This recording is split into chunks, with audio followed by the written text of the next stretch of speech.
Om Namo Bhagavate Vasudevaya.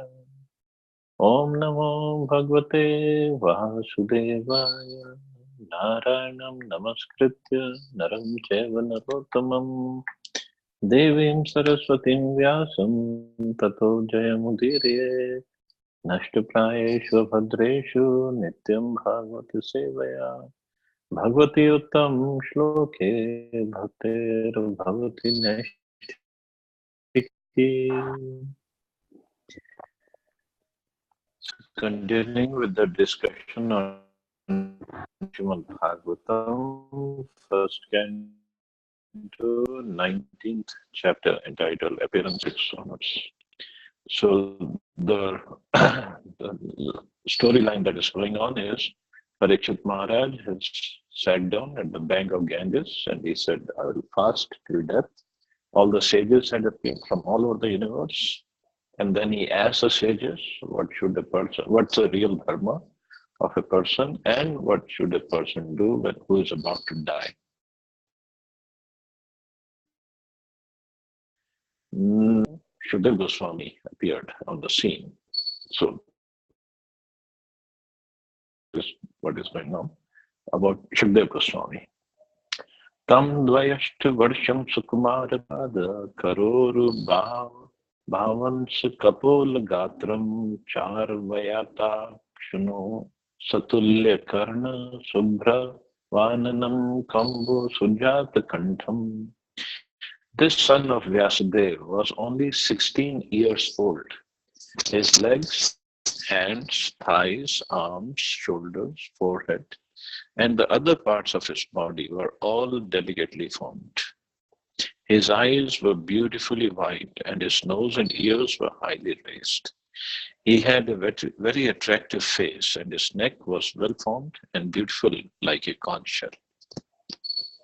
So we can just imagine how beautiful Sukadeva Goswami was.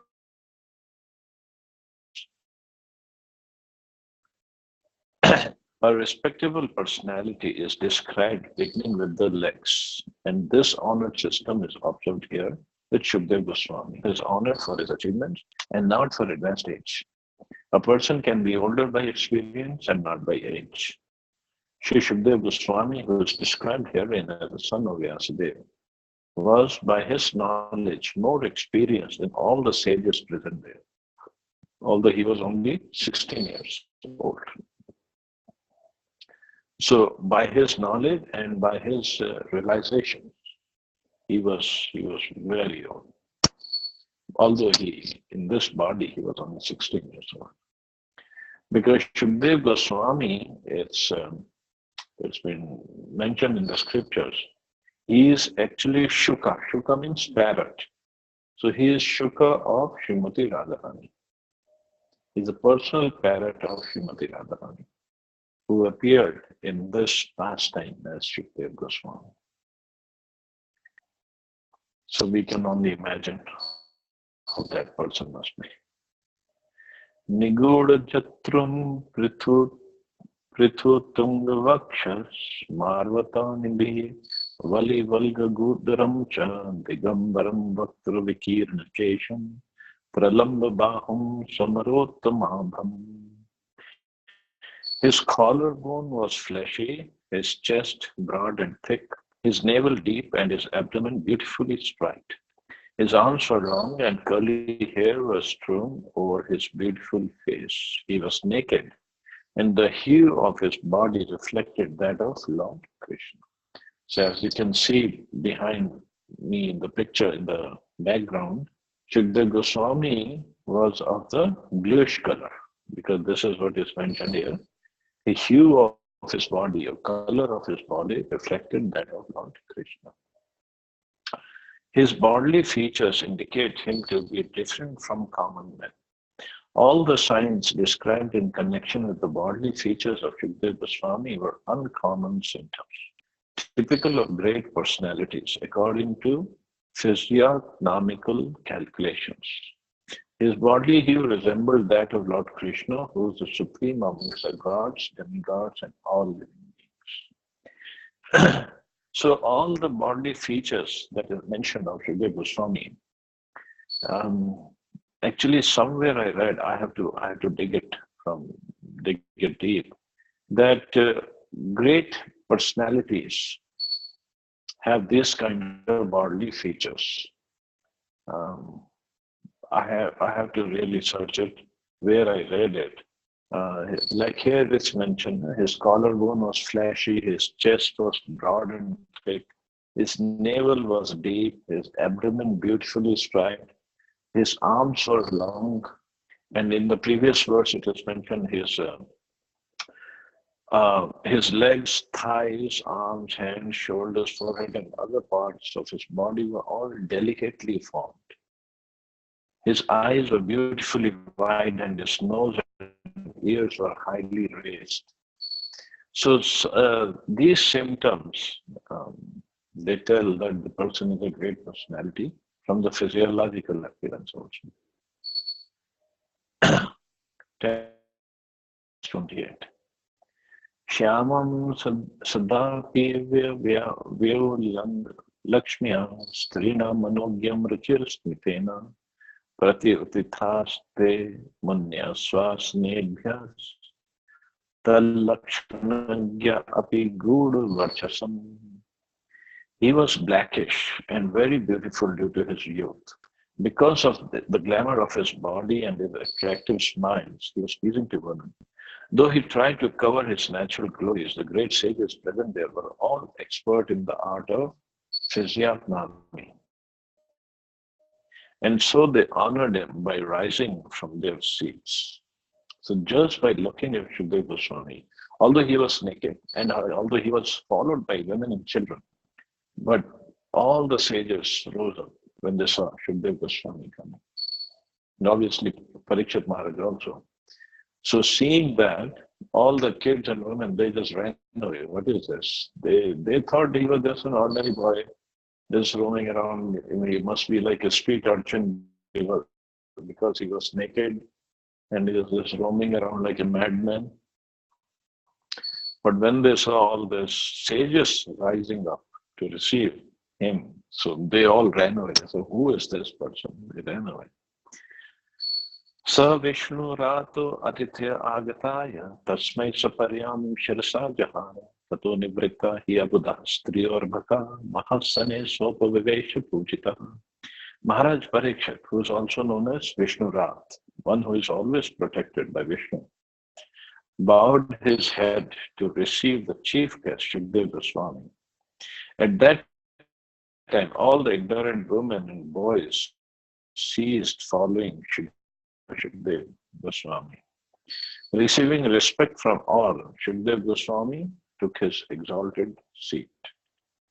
On Sukadeva Goswami's arrival at the meeting, everyone except Srila Vyasadeva, Narad, and a few others stood up.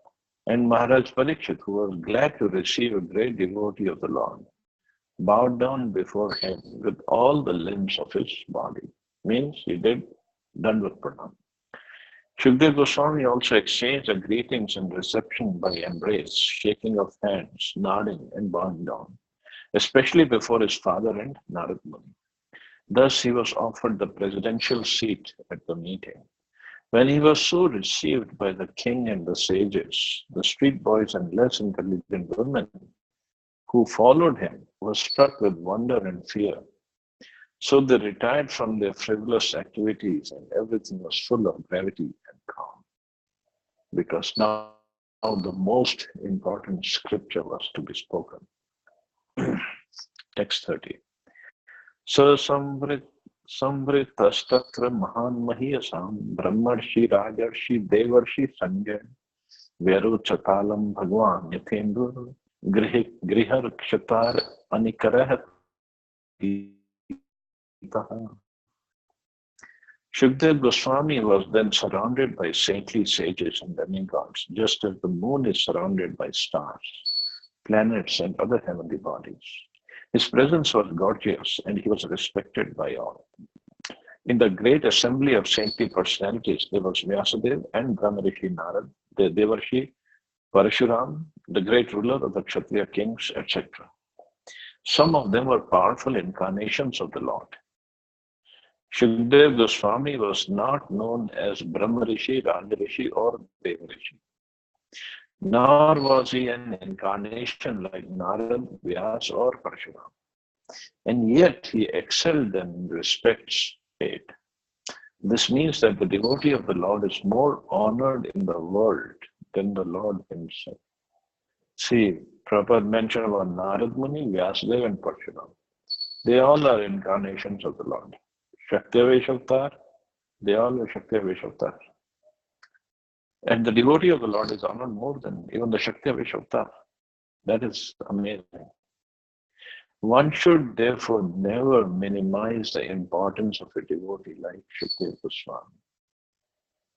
Of course, devotee is honored because Krishna wants the devotees to be honored. This is his desire. Just like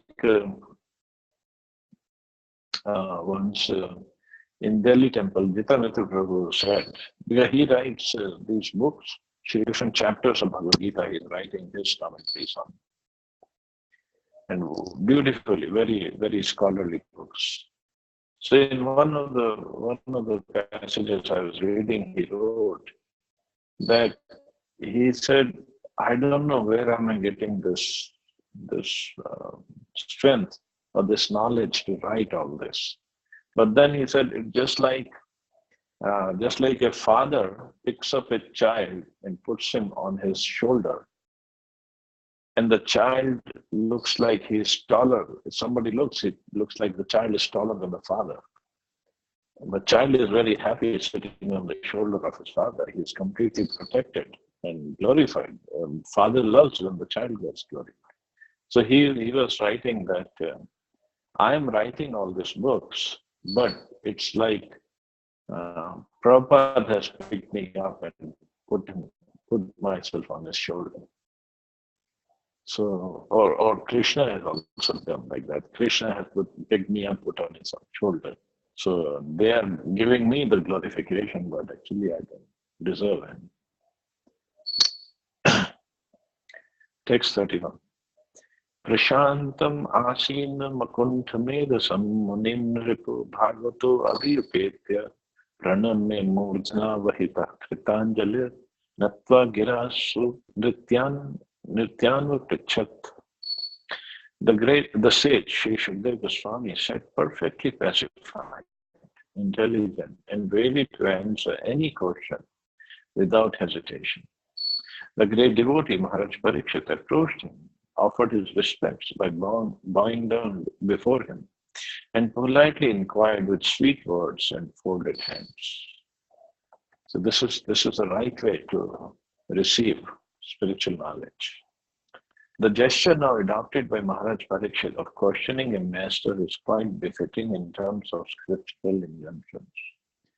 The scriptural injunction is that one should humbly approach a spiritual master to understand the transcendental science. Maharaj Parikshit was now prepared for meeting his death, and within the very short time of 7 days, he was to know the process of entering the kingdom of God. In such important cases, one is required to approach a spiritual master. There is no necessity of approaching a spiritual master unless one is in need of solving the problems of life. One who does not know how to put questions before the spiritual master has no business seeing him.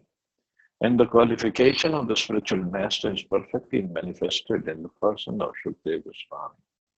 Both the spiritual master and the disciple, namely Srila Sukadeva Goswami and Maharaj Parikshit, attained perfection through the medium of Srimad Bhagavatam.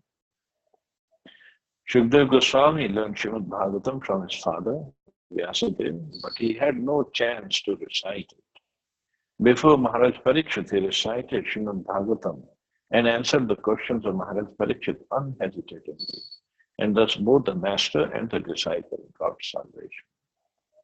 So Prabhupada makes a very nice point that unless there is no need of approaching a spiritual master unless one is in need of solving the problems of life. Nowadays, it has become a fashion actually that I have a spiritual master, I have a guru. Or is it, it's become a competition? It has become, or maybe out of peer pressure, we selected guru. There's so many different reasons. But the real reason should be, am I ready to solve the problems in my life? And that is why am I approaching the spiritual master, or a person who I want to be my spiritual master? Is this the reason? That question we have to ask ourselves. And of course, many times spiritual masters, so-called spiritual masters, are also like that. They accept disciples based on their materialistic position, whether it is uh, money or power or something else. So people accept disciples based on that criteria also. But just like I posted, I think a couple of days back, Srila Prabhupada's, some devotee told Prabhupada, "Oh, Prabhupada, this scientist is getting favorable and you should preach to him." And Prabhupada said, I don't want to preach to him just because he's a scientist or he's a very well renowned scientist. I will preach to him because he wants to know the truth. So that was Prabhupada's word, not just because of his material position. Prabhupada wanted to preach to him that, so that he can help the society in some ways. Or Prabhupada would get glorified by having a disciple like that. Prabhupada wasn't interested at all in that way. So the book, there is qualification aspect. So we have to be ready. Like also when he approached Krishna, before Krishna started speaking, Arjuna put down his arc. He gave all his reasons for not fighting. Still Krishna started speaking. Arjun finally said, "I'm confused about my duties. I don't know what to do. Please tell me." It doesn't mention like that, but probably Vishwanath Chakravarti Thakur says that Krishna told Arjun then, "Oh, you have your guru, Dronacharya is there, Kripacharya is there. You can go and ask them." But Arjun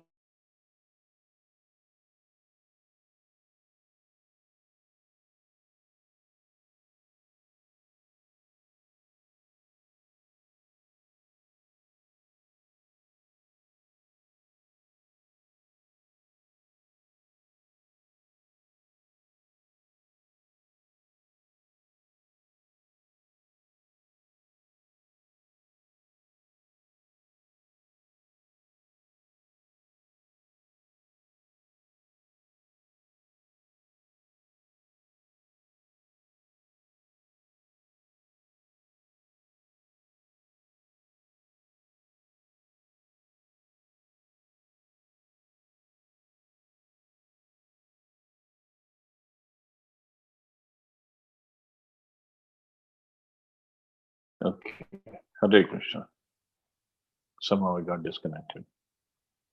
So Arjun, when he finally put down his bow and arrow, and he said, "Karpanya dosho pahasubha, prachami tvam dharma sammudcheta. Yashriya shanishtitam bruhitan me, shishaste aham."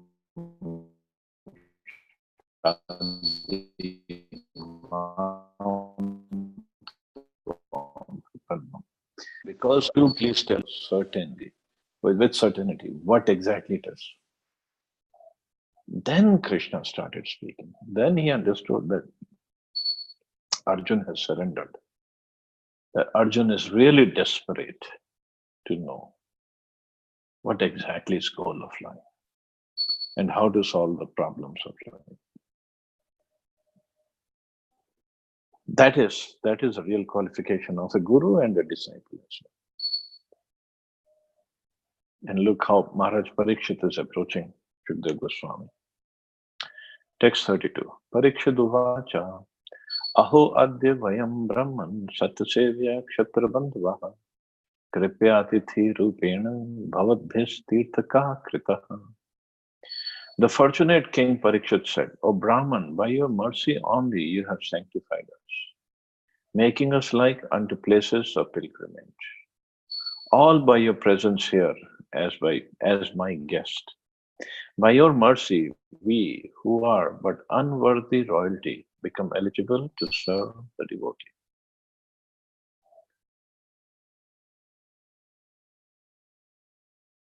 Saintly devotees like Sukadeva Goswami generally do not approach worldly enjoyers, especially those in royal orders. Maharaj Prataprudra was a follower of Lord Chaitanya, but when he wanted to see the Lord refused to see him because he was a king. For a devotee who desires to go back to Godhead, two things are strictly prohibited: worldly enjoyers and women. Of course, for men, women, and for women,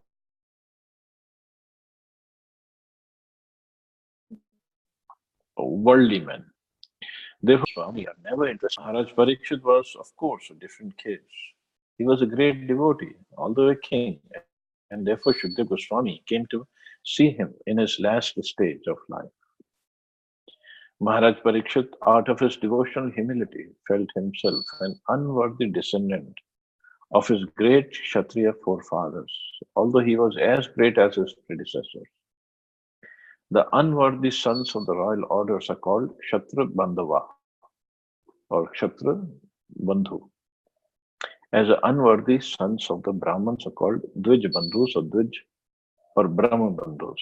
Maharaj Parikshit was greatly encouraged by the presence of Sukadeva Goswami.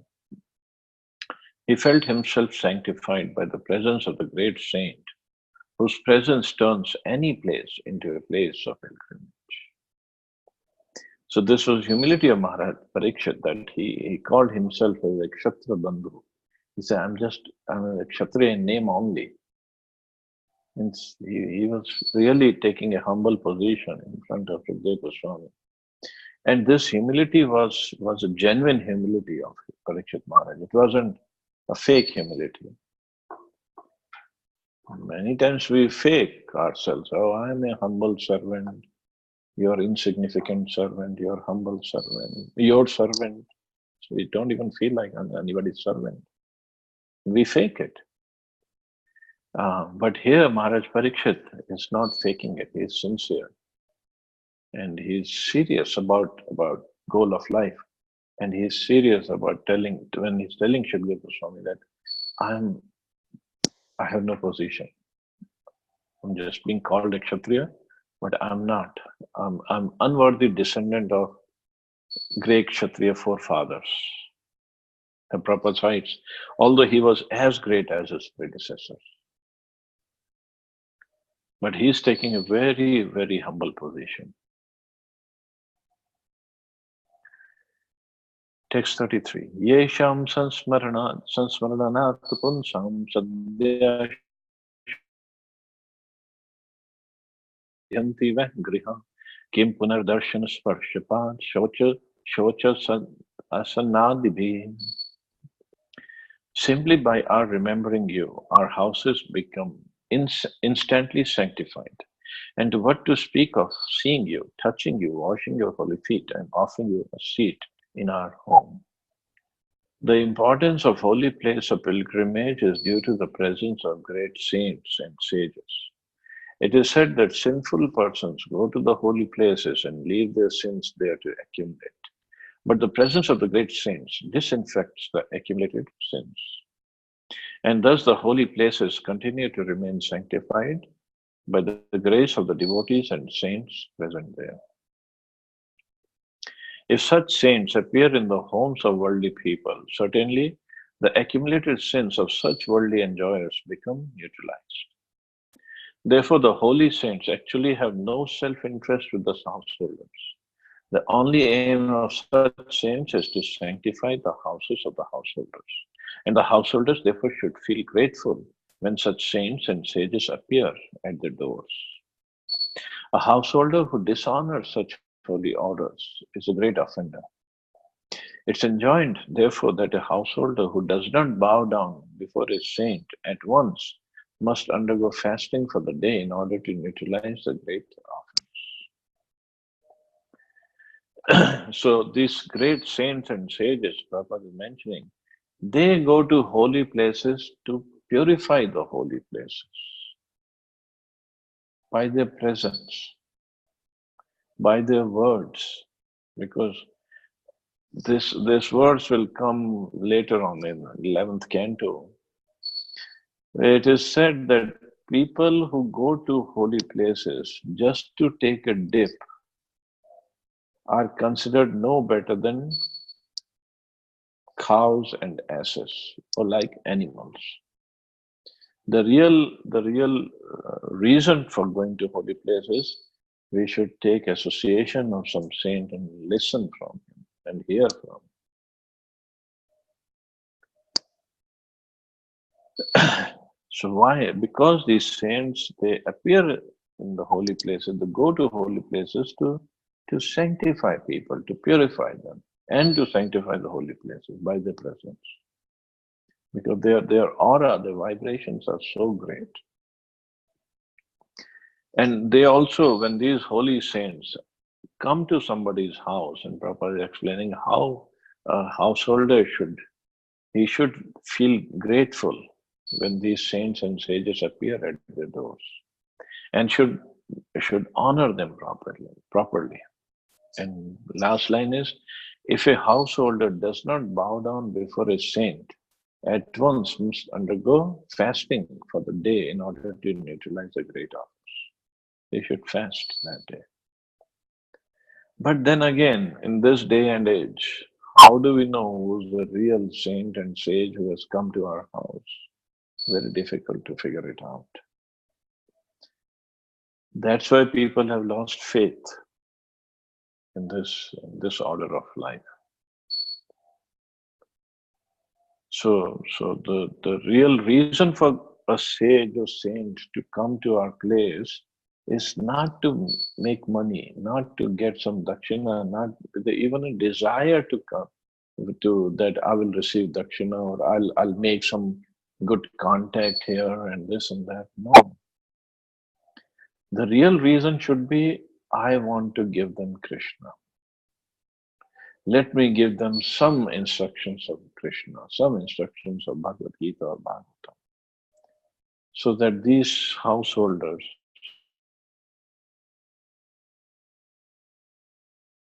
are, of course, household who are not following the real Vihasthanak says in seventh canto. It's like sitting in a andhakupam, in a blind well, from where we cannot get out. The householders cannot get out.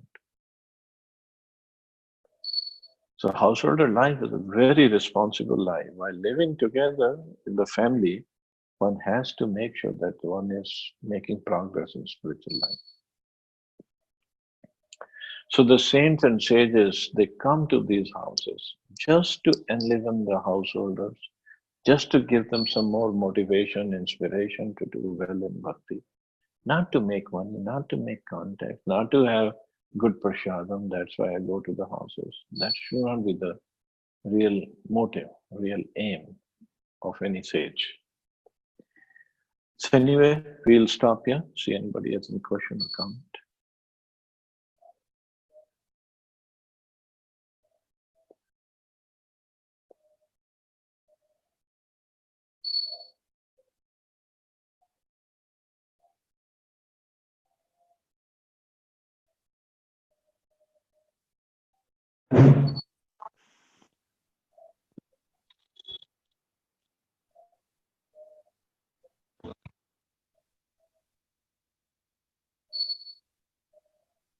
Hare Krishna.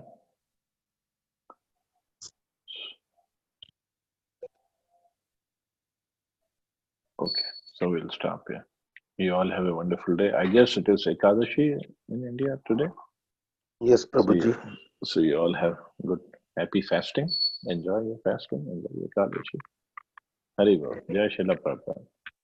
Hare Krishna, Prabhuji. Jai Shri Prabhuji.